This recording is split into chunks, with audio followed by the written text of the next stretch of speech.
1, 2, 3, come on!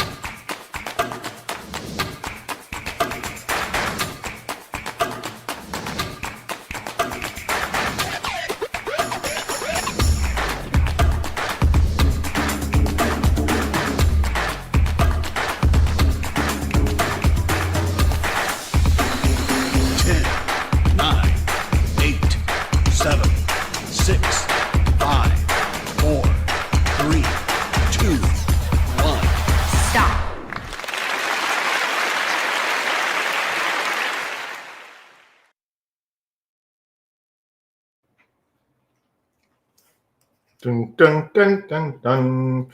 Hello, everybody. My name is Rodgon. I am an artist. I'm a designer. I am an illustrator, comic book artist, and everything in between. I do work for companies like Marvel and such. And today, I happen to be your next art instructor. So, hello, everybody. I see that people are coming in from all over the world. We have some people from South Africa. Hello, Martina. Hello from Romania. Alenka, how you doing? Kia, Blue Renity. Everybody, welcome. Thank you so much for joining my lesson today. Today, we are going to be doing something really fun. We are going to essentially do a little Q&A between everyone here. Everyone in this chat room, everybody in this class is going to get a chance to ask their questions, right? We're going to be talking about anatomy.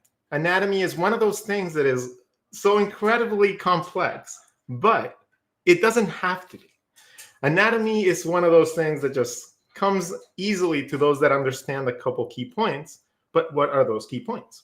And we are going to aim to make all your guys' questions a little bit easier to understand. Like, you're going to be a better artist by the end of today, okay? So, first of all, who am I, right? Well, I'm Rod. I teach people for free. I do lessons every single day on TikTok. I give lessons for free, but I also put together curriculums like the one you have access now to from 21 Draw. I put together themes that go and connect things one by one by one. So in this point, they asked me to take and tackle on anatomy. And I went on and I tackled the whole concept of anatomy for human structures and into an easy and digestible way of seeing things.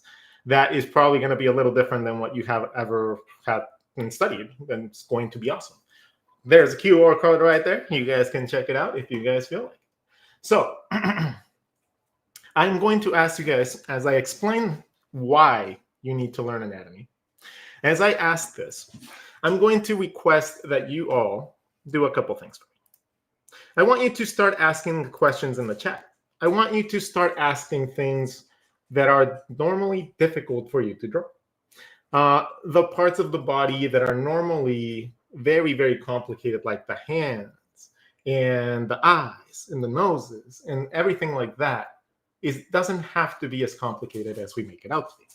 And I want to show you that as a visual live demonstration so that you can actually leave today feeling a little more proud that it's going to be easier than you think to learn all this stuff. Okay? So, but before we go into any sort of anatomy, we are going to have to learn the importance of one very basic concept. What is that concept, Rod? Well, the very basic concept that most people don't ever take the time to learn is the trick of drawing a circle. Learning to draw circles without any sort of deviation, and learning just to make consistent ones of different sizes, different connecting points, stuff like that.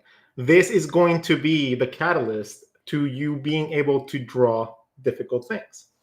If you are trying to draw things like hands, you can draw hands from circles if you understand how the flow of your body parts work.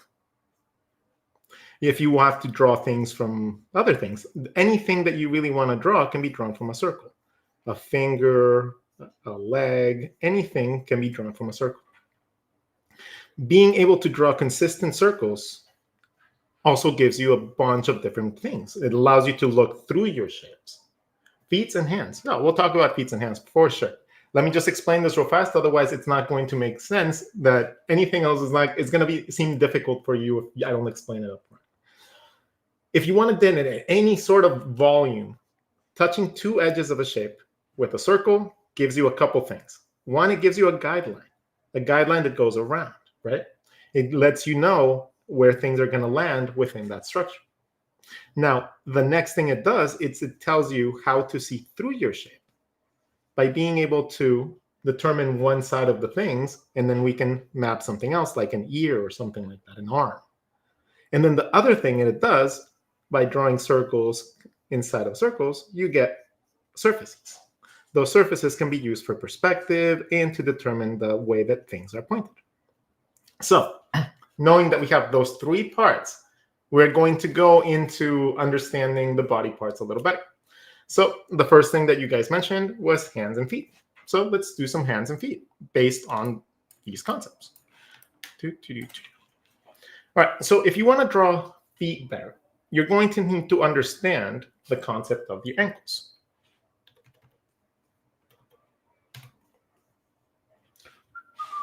Change the color of the brush. All right. You need to know the color, the shape of your ankles.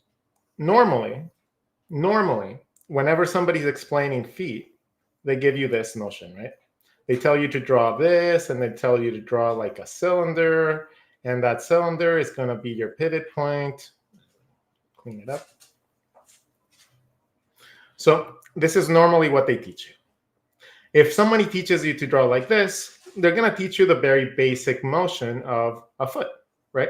If you draw details around it, you're going to have yourself a foot. Now, that doesn't really teach you much, though. It doesn't really give you much enough understanding of what the actual shape does or all the little bumps and stuff like that that you need to learn to be able to draw a foot the way that we want to draw a foot. It's very easy to just set the direction of an item, but being able to draw them in a way that are appealing tends to be a little bit harder. Now, how do we use circles and basic shapes to be able to determine feet really easy? It's actually quite simple. If we draw a little cylinder that thins out, right? But instead of drawing a little ball at the end, instead of that, consider that this is the bottom of your feet now. If this is the bottom of your foot and you extend that circle forward, you have the bottom of your foot. If you can find the bottom of your foot, all you need to do is you need to connect it back to the main volume. By doing these little tiny shapes like this, you get a more idealistic semblance of a foot, and you don't have to really do much work. The cylinder is literally just the bone that goes down your foot, and it's going to essentially just simplify this whole concept a million times more. Drawing this, make it longer in the direction you want and connect it back to the middle of the foot. This is going to give you two connecting points, one right here and one at your ankle. If you connect those two with a circle, well, now you have your actual ankle and how your ankle moves. Now, knowing that it's at an angle, whenever you move your foot, aka the bottom of your foot, you can actually move it with dynamic movement. So now you have an ability to move your basic feet a little bit easier. And all it takes is drawing a circle underneath. So that is a very easy way that you guys can learn to draw feet. And if you're going to apply this sort of stuff to hands, it's actually really simple too, because the hands and the feet are very similar. If you have a hand, most of the time the hand and the feet are very similar in nature. They only have two differences. The hand has a thumb, and it has really long fingers.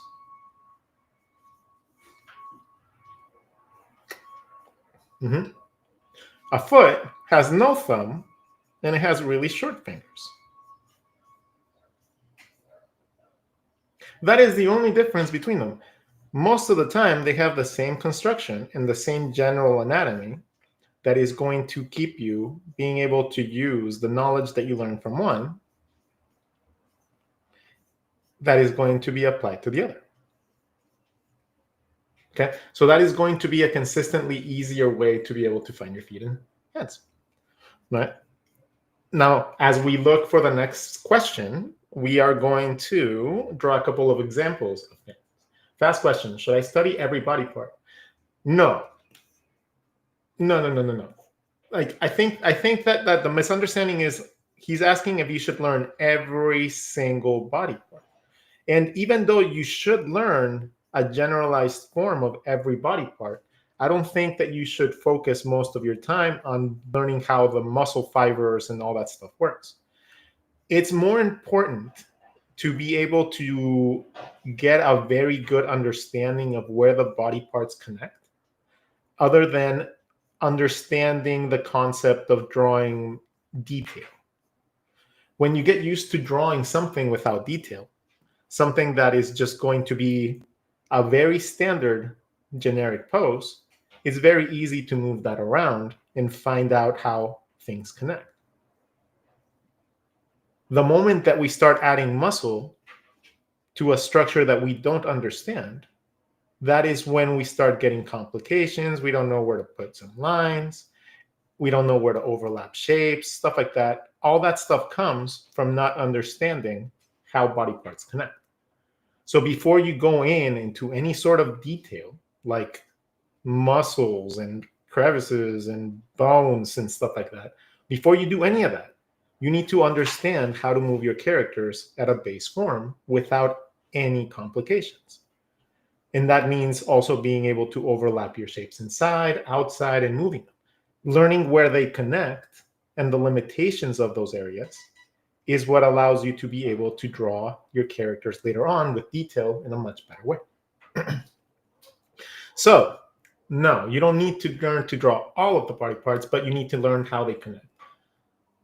Ooh, proportions. So let me reassure you with proportions on something. Let me reassure you on something. Proportions mean absolutely nothing, except if you're trying to go with a certain style. Let's say we draw a character like this, a nice little tiny ball character, right? Would that character be right or wrong? Technically, there's no real subjective form of anything. A person like Danny DeVito is literally like, shaped like that. So it's not going to be necessarily wrong. But guess what?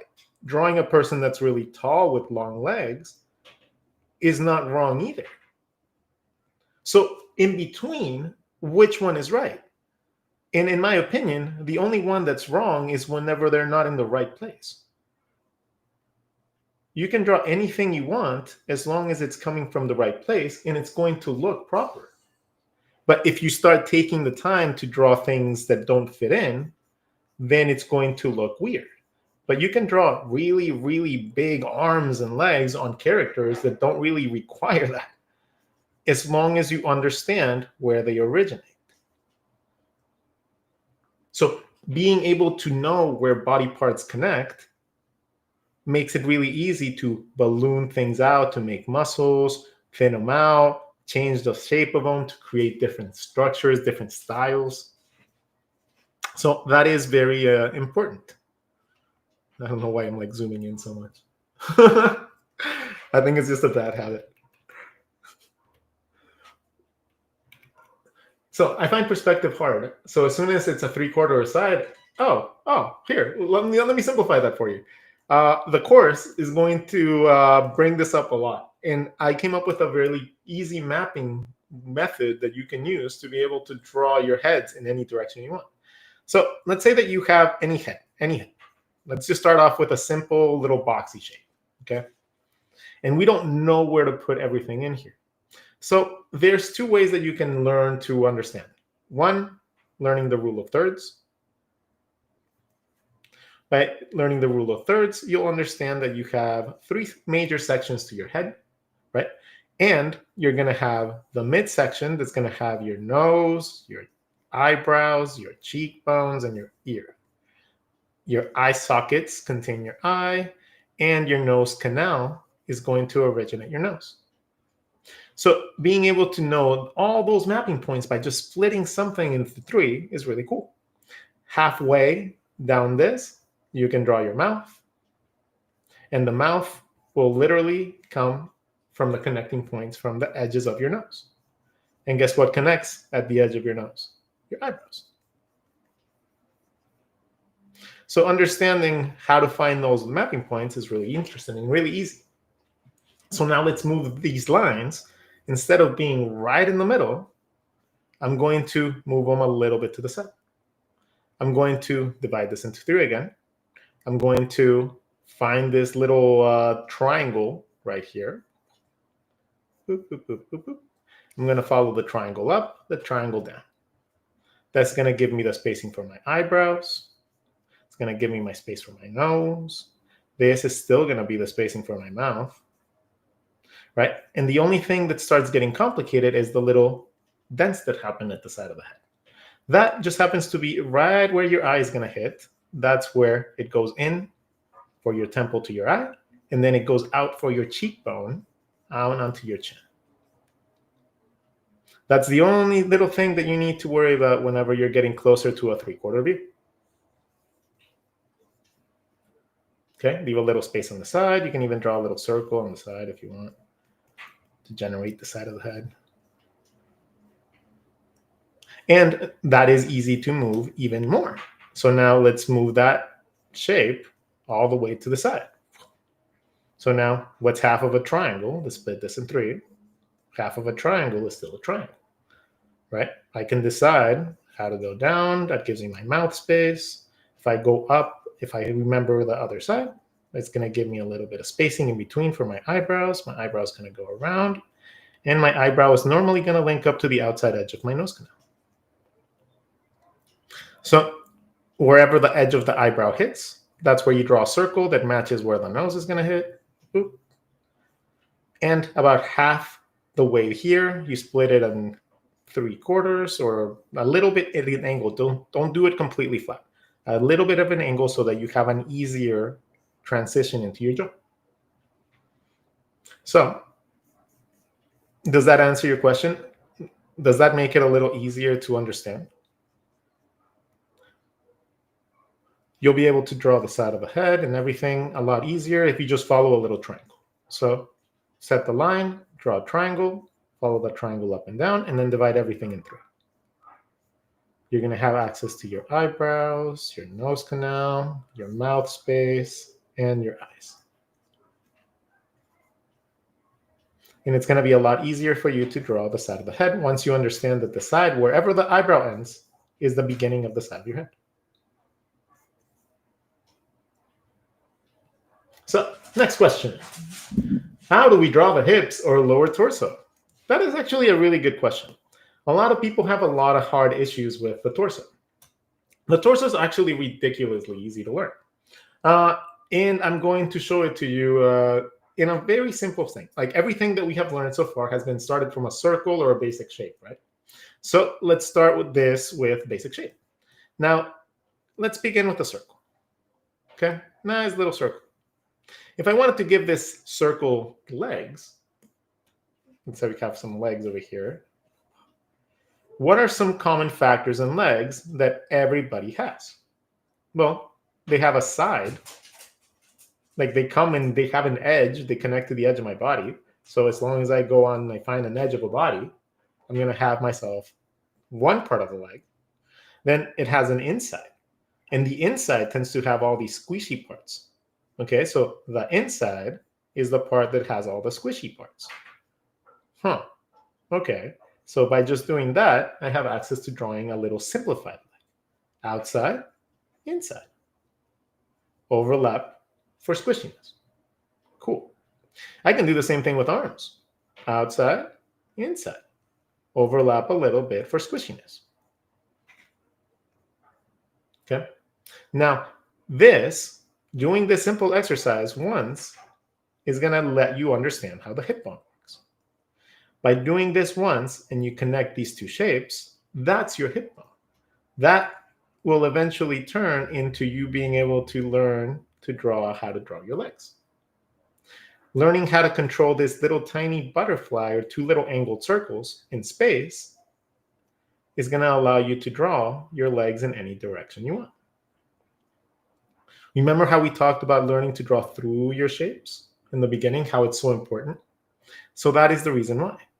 If you want to learn to draw a very simple shape in a different structure, maybe him running or jumping, it's going to consistently be you drawing through your shapes so you can find exactly where the other body part's going to go. So that is why it's important to learn to draw through your shapes. Okay, so you can get all those cool poses that you want. One of my main challenges is drawing the torso foreshortened, hunched over, and turned. What? One of my stomach is torso foreshortened, hunched over, and turned. The thing is, you're not giving me directions of where you're hunching over. So let's just draw a person that has their head up here, right? Maybe they have their arms crossed over in front of them. And they're hunched over. So that means that they're sitting down. So their hips are going to be down here. Their rib cage is going to compress all this stuff and push all that stuff down. And then let's make them like sulking in a chair or something.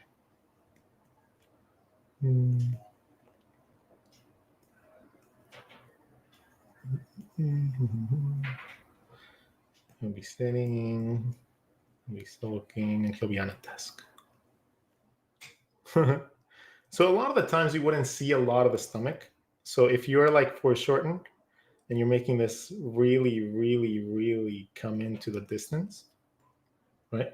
You're going to end up in a situation where a lot of the stuff up here, like the arms and the legs and stuff like all this is going to be covering most of the stomach anyways. You wouldn't see most of the stomach. But if you are literally just, let's see, hunched over. Let's draw him hunched over. Okay. You just wouldn't see the stomach. So it's fine if you're excluding the stomach because you wouldn't see it. Most of the arms and the pectorals would be covering most of the detail anyways. It'd be like down here in the middle. If you had like a little beanbag and you bent that in, your belly would be like right here.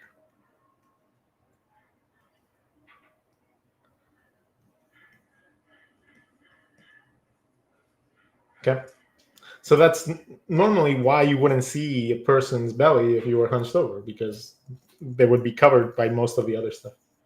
Next question. Oh, and if you guys are learning anything from here, make sure that you guys sign up to the 21 Draw course.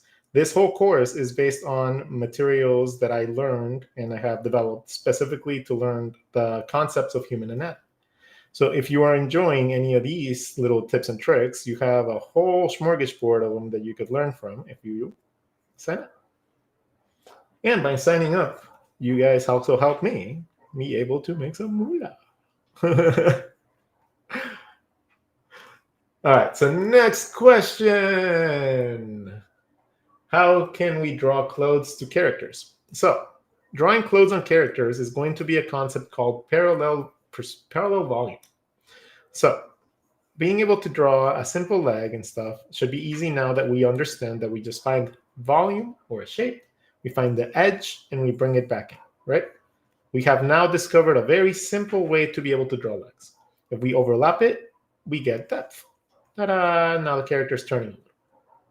Understanding that the connecting points here are your hip bones is another way to be able to understand depth.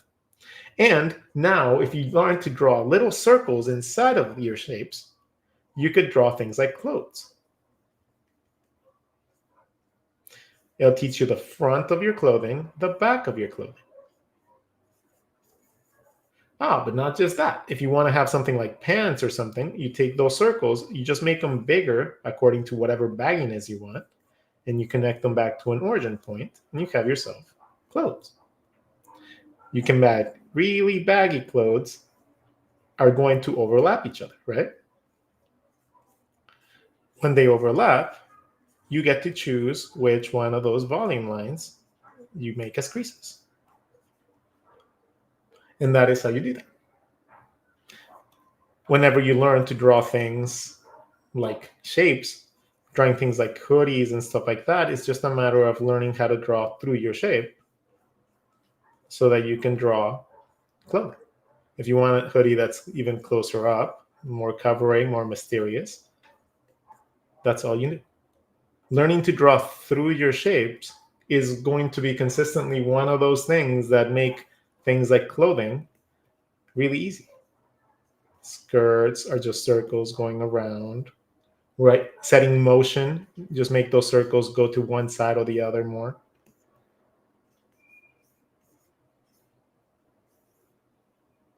Okay, things like pants and shorts are just circles that are a little bit bigger.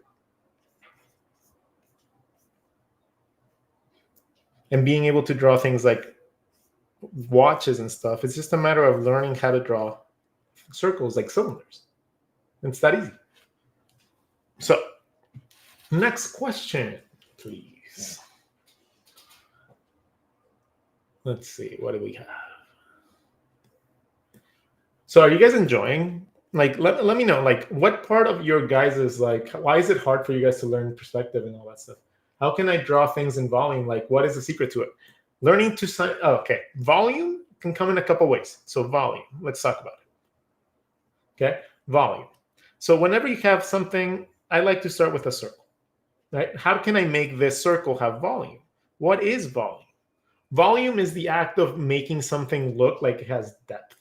Now, that a lot of the times is mistaken for somebody having to draw shadows, right? Oh, how do you draw depth? Oh, well, obviously you draw shadows. Shadows are the thing that give depth. Yeah, that's one way to give depth, but it's not the most ideal way to think about it whenever you're drawing. Whenever you're drawing, lighting should be one of the last steps that you think about. It's honestly one of those last things that just make things look really pretty. But if you're learning to draw and you want to be conceptual with your artwork, you can't really consider that as part of your like generation of depth. So what's next? Another way that you can generate depth is by drawing circles. If you draw a circle inside of a circle, depending on the width of the circle, you're going to have depth. You're going to have form. You're going to have the ability to draw a surface. You're going to have the ability to change surface levels and different angles by just literally drawing that circle in different angles. Right? Being able to draw a simple circle and generate a lot of perspective is really, really cool. So that also gives you another cool trick though. Drawing through your shape gives you access to drawing the front and the back of your shape. So if you understand that something's supposed to be here and it has to be paralleled on the other side, you can do that really easy by just connecting a line through a circle, right? So being able to do that is really cool. Those are called digons. A digon is literally just a circle dividing another circle in half. So being able to draw volume is more importantly done like this because you can generate grids really easy. And those grids allow you to have little checkerboard patterns that you could eventually use to be able to draw things on them, make things come out of those things. It could be like, it's like a builder's dream once you understand, once you see enough segments that you can make anything come out of them. So essentially you're turning into a world builder, but you're starting with simple shapes at first because that's what your brain needs to process first before you can go on to more complicated things like legs and feet and stuff like that, because those require a little bit more of an understanding of the way that the lines work, the way that muscles overlap and stuff like that. So that's why it's important to understand this and then worry about the volume for clothing and all that stuff. Okay, so that is essentially volume. By being able to give something volume, let's say like you're drawing faces and stuff like that, if you want to give anything volume, you just draw little circles inside.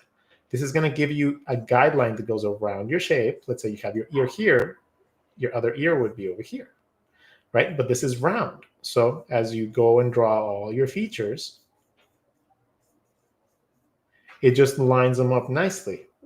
But if you don't draw just a straight line, it might give you like a very slight curvature or not the curvature needed to be able to generate the detail you need. So that is essentially why you spend your time drawing circles and learning how to connect them, so that eventually all that stuff turns into being able to draw things like legs and feet and generally any direction you feel like.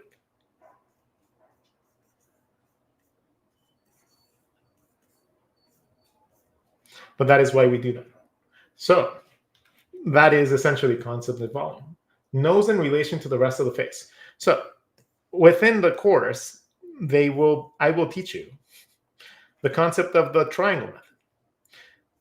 If you draw a midline in any head shape and you draw a triangle, that triangle is going to give you a bunch of different things, right? First of all, it's going to be the size of your nose. So if you draw that triangle big on a face, that nose is going to be much bigger. If you draw that triangle small, it's going to be a lot smaller. And that's going to affect the rest of the lines that you draw. That triangle, if you follow that triangle down, it gives you your mouth space. If you follow that triangle up, it gives you the space in between your eyebrows. And wherever you decide to put your eyebrows is going to go around and connect to the bottom of that circle, giving you your eye sockets.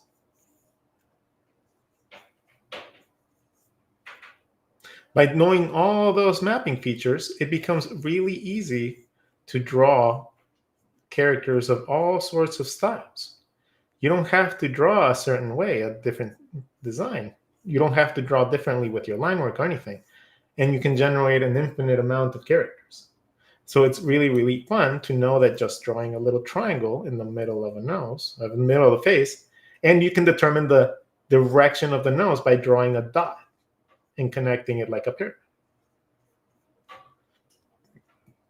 By knowing all those mapping points from the get-go, it makes it really easy to draw the parts where they have to be, as opposed to guessing where they're supposed to go.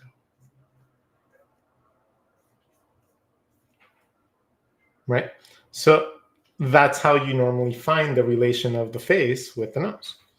It can be a really big one. If you have a really big nose, the lines still collide, and you still have to choose where things go. Right? So I was a caricature artist for a very long time. So being able to change these up to anything that you need is very, very useful. And knowing that those lines are always going to align regardless of what you draw, it makes it really simple to be able to draw characters of all types with noses of all kinds. Always struggling to draw poses. What if I can't find the reference? Let me teach you the concept of ghosting. Okay? The concept of ghosting is really, really simple. The concept of ghosting, first of all, starts off with simple shapes like this. Okay? Don't think about your big, complete structures first, right?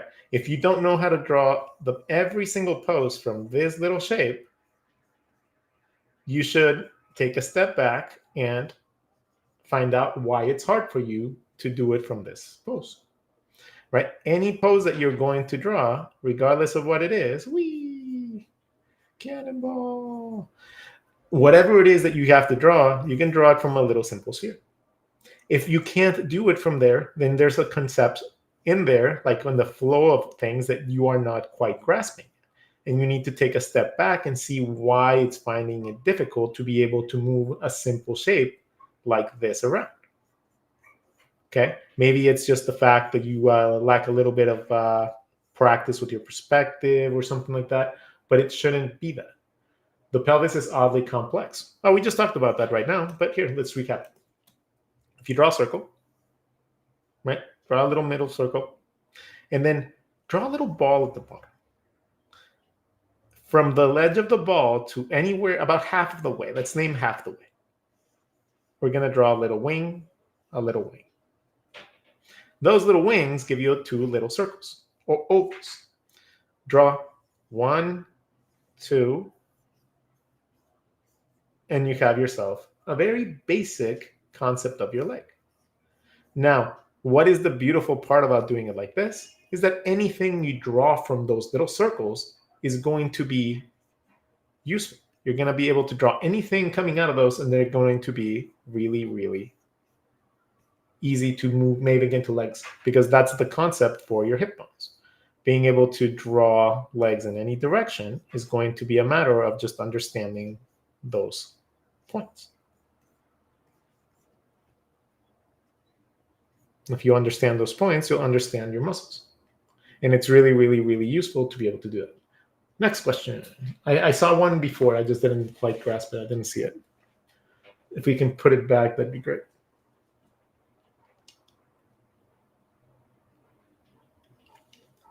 How to rotate the neck on the torso.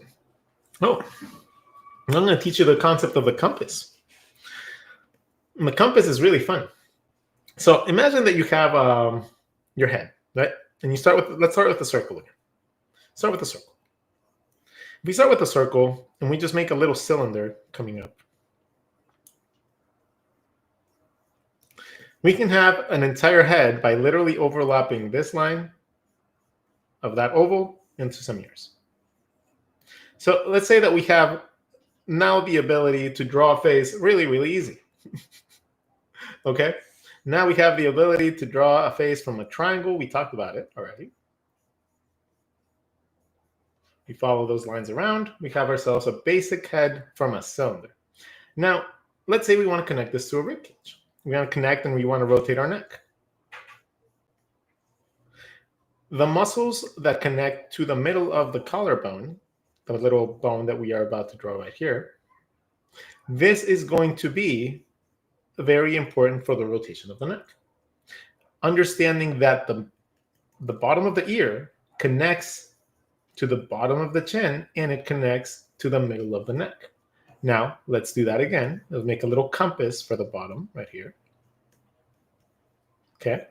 We're going to make a cylinder coming up. But now I want to rotate the face. So when you rotate the face, it's a little bit wider than the front view. It's about 1/3 more wide.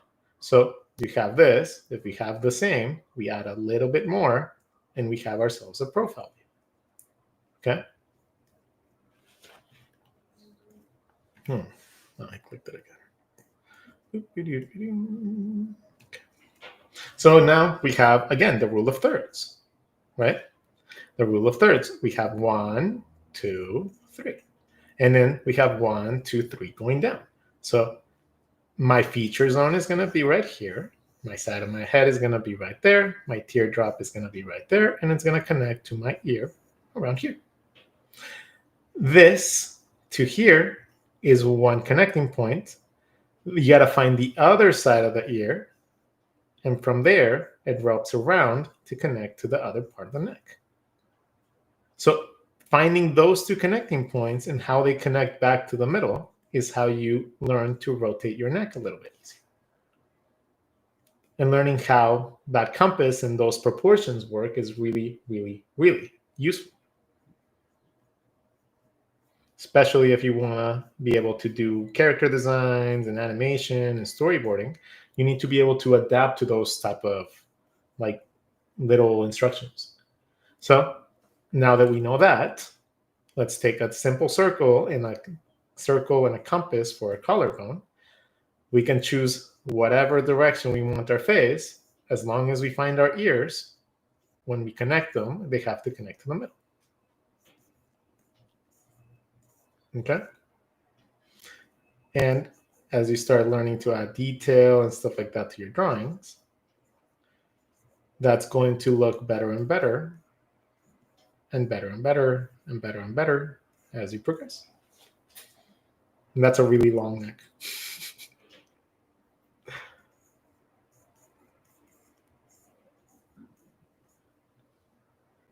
So does that make sure? Can we work more on the... too easy. The thing is, it's easy when somebody explains it in a way that makes sense. Right? It's not really easy when people don't take the time to explain the structures and why it's difficult. So let's go on to the next question. Hello from Panama. May I ask how to draw your fingernails? Okay, so you're going to get your mind blown. Do you have a hand? So this is going to be a lot of just like literally just thinking subjectively. Okay. If you have a hand, you can put your hand on the tablet or the paper and literally observe it. You don't need a reference for things like hands or ears. You can just draw yourself. So if you have a question as to how to draw something that is easily accessible to you right away, you might get that same answer from a lot of people. Mostly because we have to learn to find simple solutions, especially if it's something that exists and it's something accessible to us really easy. Now, learning how to draw things like stylized nails, that's another concept. Like that's where you have to do a little research. You have to see where things extend, where things limit, where they overlap. And then you'll be able to learn to do things like claws and be able to do things like later on, like animal feet. Because it's the same concept. All right, next question. But yeah, most of the fingernails are like this.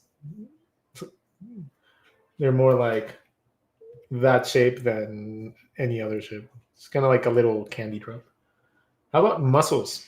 Well, muscles are going to come once you understand the basic structure of things, right?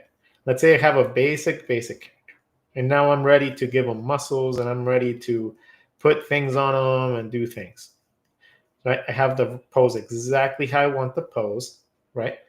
No, I don't want any deviation from this pose. I like the way that generic shapes look. I like the way that the positioning looks. All I need to do is now add detail to this. Now, this is when you're going to have to learn where bones that stick out and bones that are guides for other things. For example, the collarbone is the guide for your shoulders. And it's also the guide for your pectoral muscles. Okay. Now, your hip bones, once you find your hip bones, you're going to have access to ballooning anything in between here to generate style and form. If you decide that you want to give it a really big calves, great. If you want to not give them big calves, you don't have to. You don't have to do, as long as you stay within the structure, you're going to have access to being able to draw things cool. Again, when it comes down to your muscles, they're not going to extend beyond what you already drew. What you're drawing is just detail inside of that stuff. right? So you're going to have to learn to stay within the confinements of what you already drew. If you think that you have to add more, then you didn't draw a proper enough bottom structure. You don't give yourself enough guidelines. If you're still guessing where things are supposed to go, you're not giving yourself enough guidelines. So if you are doing that and you're constantly having to like restructure and redraw things, it's going to be mostly because you don't really think about the structure before you go into detail. But adding muscles and stuff like that is going to come more from just understanding how a body structure works and the variations associated with it. Simple character, no muscles. Learning how little overlapping shapes happen within the muscle structures and ballooning that to whatever unrealistic proportions we want to create is going to be how we generate the illusion of muscles. Okay? Once you learn how things overlap well, it's easy to just add in detail. But it's really difficult when you don't know how to move things around. Is there a simple technique for the abdomen? Yeah, there's actually a couple. I'll teach you guys the beanbag technique. Okay. The beanbag technique is going to be one of the easiest ones to use. And it's going to be one of the easiest, most consistent ones to be able to use and learn with. Mostly because it's two circles. If you learn to draw two circles that overlap each other, you have access to learning to draw these little overlappy shapes, right? We talked about the hip bones, right? The hip bones was a circle and then two angly circles at the bottom. So if we draw that at the bottom of this little beanbag shape, we have access to legs. Cool. So now that we have legs, we have these little magic holes. Now I can move the legs in any direction I want as long as I know how to overlap shapes enough. If I know how to overlap shapes over each other, I can generate forced perspective. That's kind of cool. So learning how to draw the abdomen in general is understanding the rib cage, how it comes in and overlaps in your inside of your hip bones, aka that little circle you drew. You just follow that in and you have yourself your ab cell. And you can draw here like fatty tissue, like, like love handles and stuff like that as well. Inside of your hips, middle of your rib cage. It's going to give you your abs. Okay. Inside of your hips, little divot in the rib cage. So that is the easiest way to do it. Learning how to draw an abdomen, two circles, circle, circle, circle, and then this little interaction, you can call that wherever the rib cage hits. So by doing that, you have the ability to draw a simple character with your simple abdomen.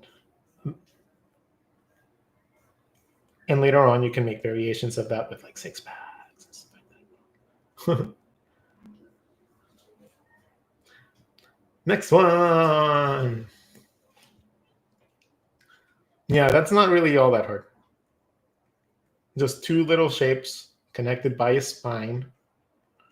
Gives you your head, gives you your hip bones, and it gives you your armholes. By learning how to do those, at least, just learning how to draw those alone would be an incredible level up for a lot of people. Next question, please. Do you have tips for drawing shoulders in 3/4 view? Mine often look disconnected, like they aren't part of the body. So one of the big factors whenever you're drawing rib cages is that people don't understand that your arms are separate from your rib cage, right? Your arms aren't connected to your rib cage. Well, they kind of are and they're not. If you learn to draw this little shape right here, right? Draw an egg for your rib cage, draw a little circle, and then draw the eye of Sauron, or like a little eye at the top. This is going to give you a compass. The front is going to be your muscles, like the bone structure that is going to be your collarbone, right? That line in the front represents this. This is going to lead you out to where your shoulders go, right? But this doesn't lead to the bone. This leads to the outside of your arm. So if that's the outside of your arm, you need volume inside, right? So you draw volume inside, and you go inside. The inside, we draw the inside second because a lot of overlappy parts happening in the inside. So that's why we always draw that after. We draw the outside because the outside doesn't have anything going out for it. Like you find that as a silhouette almost. And then you bring it inside for volume because all your muscles and your arms and everything overlap, right? So now understanding how to draw this, but we're going to draw one side bigger, one side smaller. Draw the head like a cylinder from there. And then you're going to know exactly where your outside of your arm is, but now you have to draw the muscles coming forward.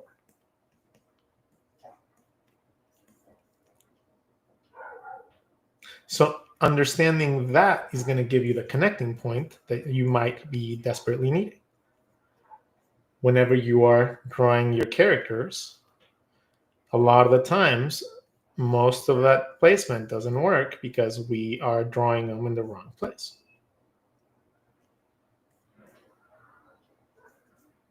And that's going to help you fix that. Next question, please. How to draw the hair in a way that is natural and has movement? Well, the hair is very interesting. The hair, you need to understand where the hairline goes, right? We talked about the rule of 3. So let's talk about the rule of 3 in the hairline. If we divide our heads into 3, 1, 2, 3. This section is going to have my nose, my eyes, my eyebrows, my cheekbones, my ears. This section, number 1, is going to have my forehead and my hairline. If we divide that section in half and we bring it back to where our ear is, we have our hairline. How do we find that? In whenever we rotate the head, we draw a circle around. This becomes a circle. Kind of like if you're drawing a hat. Okay, so if you want to draw the hairline in different directions, different positions, you need to find it like that.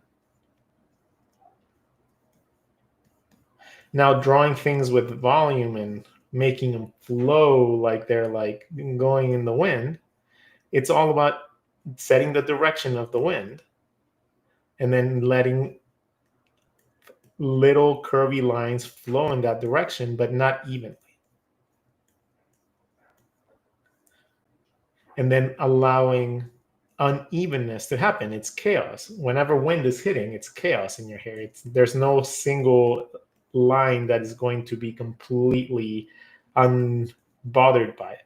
So you'd have a lot more loose hairs than normal, and you'd have probably like some loose hairs flying off of, like if it was grass, right?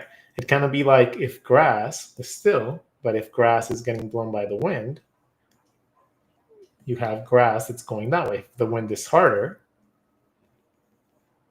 and then you'd probably have some grass flying off, right? So the lines progressively get more swung in that direction if the wind is hitting in that direction. And that's the same thing that happens with hair. Any tips on hair, male and female styles? I'm currently loving your academy lessons. Hey, thank you, man. So female style of hair, a lot of the times you can get away with drawing short hair first. So draw really short hair, right? Like imagine that you're drawing like a bob cut and then add the length of the hair after. Most of the time, the issue that most people have whenever they're drawing hair is that they make this way too big. They go ahead and then they draw their character and then they draw gigantic poofs at the top of their head. And that's not necessarily bad if you're going for a stylized look, right? If that's the style you're going for, that's perfect, you know? But if you're trying to get something a little bit more like subjectively realistic, you don't want it to go too far up. You don't want it to go too far away from the skull because that's not what hair does. Hair doesn't really, the longer it is, the closer it is to your head, unless you have really poofy hair like, you know, like curly hair and stuff like that. A lot of the times it doesn't go very far away from your head. So whenever we're drawing hair, avoid doing the gigantic poofs unless that is the goal that you're going for. Okay? If that's the point, then great. But if it's not, then stop doing it because that's not how it's supposed to go. Next question. I'll make sure that if you guys want to sign up for the class, you guys can always scan the QR code at the top left, and you guys can follow that to what I believe is the course that just released. If I want to learn pinup character drawings, do you recommend any strategies for daily practice? Yes, absolutely. If you're going to go for a very pin-up-y look, what you need to understand is proportions of the face. Most of the time, you don't want to have your features nicely in the center. Most of the time, when it comes down to drawing pinups, you want a character with a bigger forehead, right? Most of your features are going to be in the bottom section of your head. Why do we do that? Mostly because it's going to make the character look a little bit more young, and it makes them look a little bit more like young adults rather than making them look like really older people. Again, draw your short hair first, and then draw your longer hair afterwards. Okay? Learning how to stylize the eyes and the noses comes from understanding those body parts. Yes, I know it sounds like very generic information, right? Like, oh, you have to go study and learn and observe. But a lot of the times that is the point. Like a lot of us just draw without any sort of indication to self-critique or in any way, shape, or form trying to improve what we do. We just draw, and if it doesn't look like we want it, we just scrap it instead of taking notes and being like, okay, this is about like 2/3 of the face. So if we draw the eyes about that big, that's the style that comes out. But if we draw the style with half of those lines, let's see what happens if it's smaller. Oh, okay, I don't like that. Sort of stuff like that. Those type of thoughts and processes are going to be the thing that keeps you consistently on your toes. And then learning how to do basic shape posing, right, with your little beanbag and different head sizes is going to give you a generalized final look for your designs. So I know that being able to draw little pinup characters is something that a lot of us want to do. And I love teaching this concept and learning and teaching how the overlappy parts of shapes can generate a lot of very visually stunning tricks that make it look like appealing, sexy characters, but you're not really doing much more than just adding basic structures to lines. So, if I had to give one tip as to how to focus more on drawing pinup girls, focus more on learning how the subtlety of your overlapping lines can go along with your basic structures of your body. And that way you don't have to be doing boxes. Don't draw boxes for girls, for God's sakes. Girls are very curvy. If you draw boxes, you eliminate a lot of that normal, like conceptual, like structure of curves. Like that's the one thing that struggled with a lot too. Like just understanding that curves significantly stronger for building the human characters than any straight line will ever be. Because most of us aren't robots. Next question.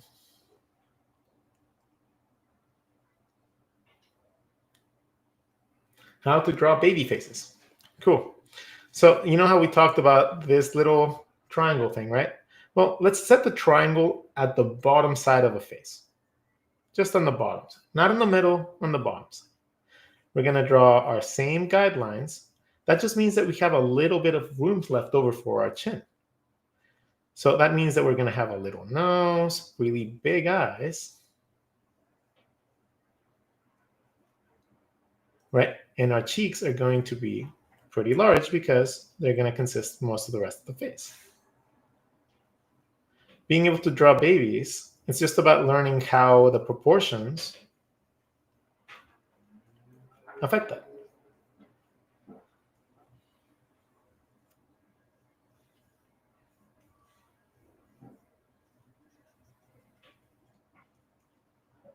And that is how you would learn to draw babies as opposed to an adult by having that little teardrop coming from the triangle be longer.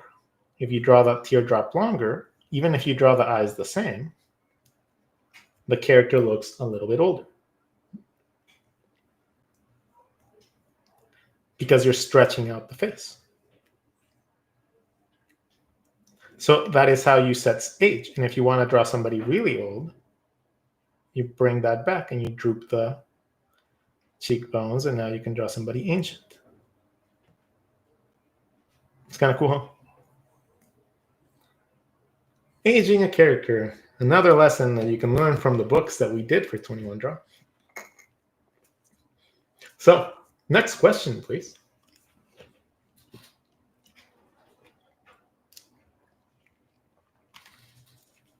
Rodgon is truth. Yes, indeed, I am truth. How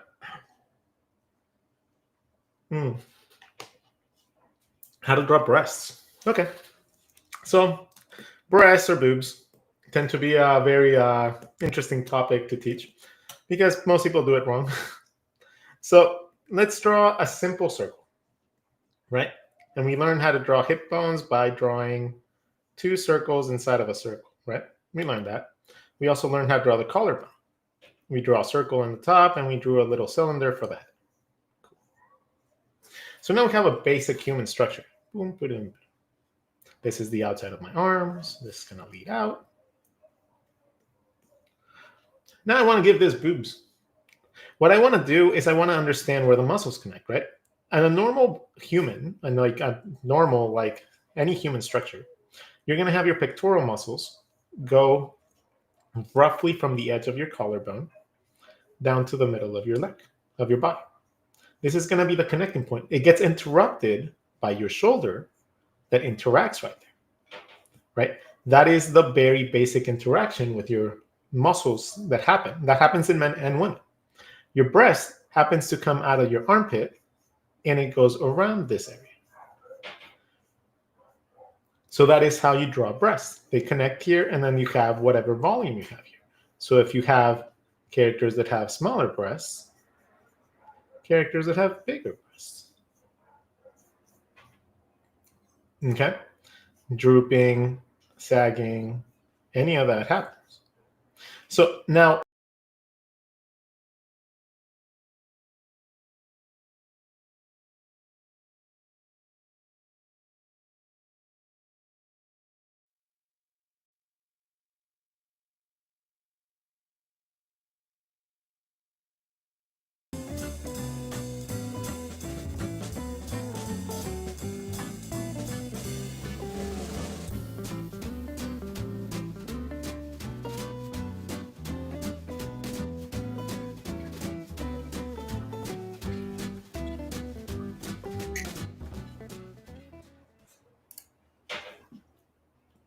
all right. No, Rodgon has not been assassinated. If we can go back to the drawing board, that'd be great, though. All right. So I think it's just because we went over the hour time or something like that. I don't know. But anyways, for boobs, if you want to learn to draw the boobies a little bit easier, is going to be finding the collarbone and then drawing a little heart from there. And then connecting that back to where your shoulders connect. And by doing that, you have yourself access to drawing naturally looking breasts that are going to be able to be drawn in any direction. And that is how you would generate yourself that part of the body. So next question, please. Hey, Rod, just to let you know that we are over 1 hour. All right. I think we have 30 more minutes, right? I think so. I love your teaching. So glad I follow this. Hey! So, any questions so far? Like, now, anything... Yeah, I know you guys are asking questions already, but anything that precludes to whatever we have talked about already. If you guys have any questions on that, first of all, you guys can reach out to me on Instagram if you guys have questions and stuff. So I am open to accessing you, like, and talking to you guys about this stuff. Is there any tricks for drawing the characters 3/4 perspective, or is it just a matter of practice? No, I mean, there is a lot of tips and tricks. Learning how to draw a character in 3/4 involves first learning how to draw the character standing forward. Okay? If you learn how to draw a basic character standing forward, we can then move on to learning how to draw 3/4. I'm just going to draw basic character. There you go. Standing pretty much forward. Now, when you draw somebody 3/4, you're essentially just moving this midline. Whatever you drew as a midline, you're just moving it over to the side of it. So what happens when you move it to the side? This side gets bigger. This one gets covered. So if we draw this, we draw one side that becomes bigger, one side that gets covered because we move that line a little bit to the side. The rest of the body and everything works the same. Again, this one gets bigger. This one gets covered. Doesn't get smaller, just gets covered. And then you start getting more of forced perspective. Learning how to do that with more complicated shapes, aka for walking poses and stuff like that, it's going to be a matter of understanding that just because you make something smaller doesn't mean that it's off. It just means that it's a different plane of perspective. Okay? The moment that you learn that very basic principle, you're going to be able to do that. So if you guys ever have any questions, you guys can feel free to reach out to me. I am aiming to be the world's #1 teacher. I want to be I don't care about being the #1 artist. I want to be the #1 teacher. So if you ever have any concerns or you guys want to learn some more, you guys can always come join me on my daily streams or check out all my courses that I have on 21 Draw. If you guys buy into the membership, you guys have access to not just my drawing catalog, but you guys have access to a variety of people that have tons of awesome knowledge, and everybody teaches a little bit different. So the beauty of it is that you don't have to draw exactly how Rod draws or how somebody else draws. You can see and pick and choose the best parts of all these methods and be able to draw them the way that you want. Okay? My goal is never to teach a style. I don't want to teach you guys a certain style. I want to teach you guys the foundations and the basic premises that you need to know so that you can apply your own stylization to all these things. That's my goal. My goal is for you to understand and to get it and to be able to be proud of something that you are about to learn. My entire goal as a teacher is to just make sure that you guys are proud about what you're learning. And if I can make it easily accessible and very easily digestible, then it's a win-win-win-win for everybody. Okay? So, is it better to use Loomis? I don't think so, but that's my opinion. In my opinion, I'm the better teacher. So it's not an arrogance thing. It's literally the Loomis method becomes a little bit complicated for beginners because it requires you to learn how to curve a line in space. If you don't get taught how to curve a line in space, the Loomis method becomes almost unusable, right? Because if you don't know how to make that line work, this is the one simple line that it just becomes really complicated when it can be found really easy by finding all the other mapping points, right? If you understand the side of the face, the front of the face, and you understand the placement for your jaw, the Loomis line or whatever you want to do it to make it a little bit more like Loomis method becomes really simple to understand. But trying to do that from the get-go, especially for a beginner, becomes incredibly difficult and complex, especially because it's not really incredibly intuitive to the anatomy. It's just placement theory, in my opinion. I don't know, but that's just me though. I never understood those methods, so that's why I don't never apply them. I came up with my own because it never made sense. How to draw the sole of the foot from below in a different perspectives. So the bottom of your foot is very interesting. You have your little jelly bean that contains your padding for your foot, and then you have your ankle. If you think about it like this, think about it like a big jelly bean that's going to be bigger towards your thumb side, okay? And then on your ankle, you just think about it like this little pill and you connect. By doing that, you can divide your foot into 3, 1, 2, 3, and then make one of them your toe. The other two become where your other fingers go. Now, your ankle is going to be the thing that connects to the rest of your body. Right? So if you want to connect that part of the foot to anything else, you need to learn how your ankle connects. If you want to do force perspective and stuff like that, that is what you're going to have to learn to do.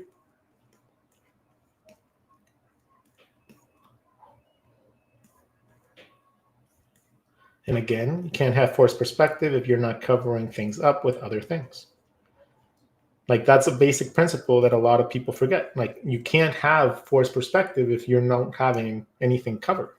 You need to be able to block something off in order to get and generate that illusion of force perspective. So that is how you draw the sole of the foot. Divide that into 3. And then you have yourself all the indicators for the sole of your foot. Any other questions? And I do believe we are running pretty close to our time.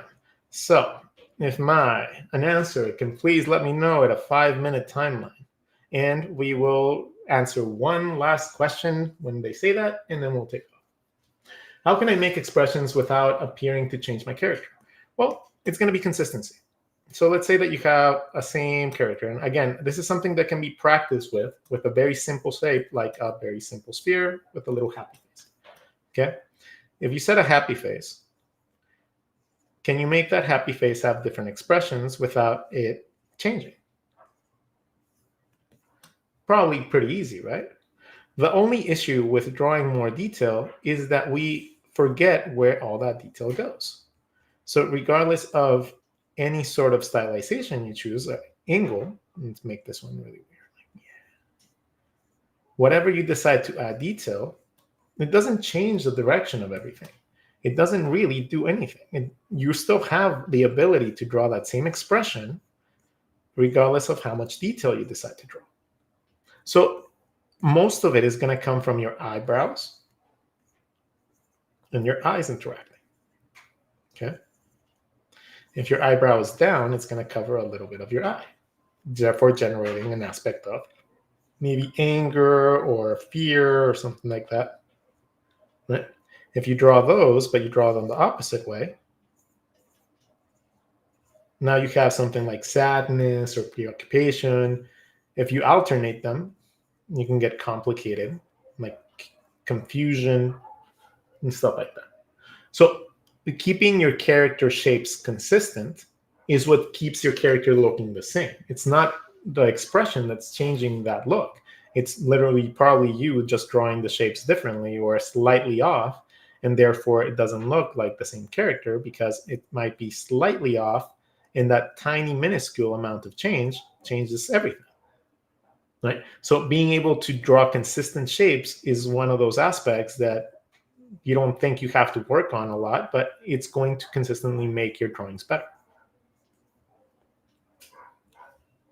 Now, any more questions?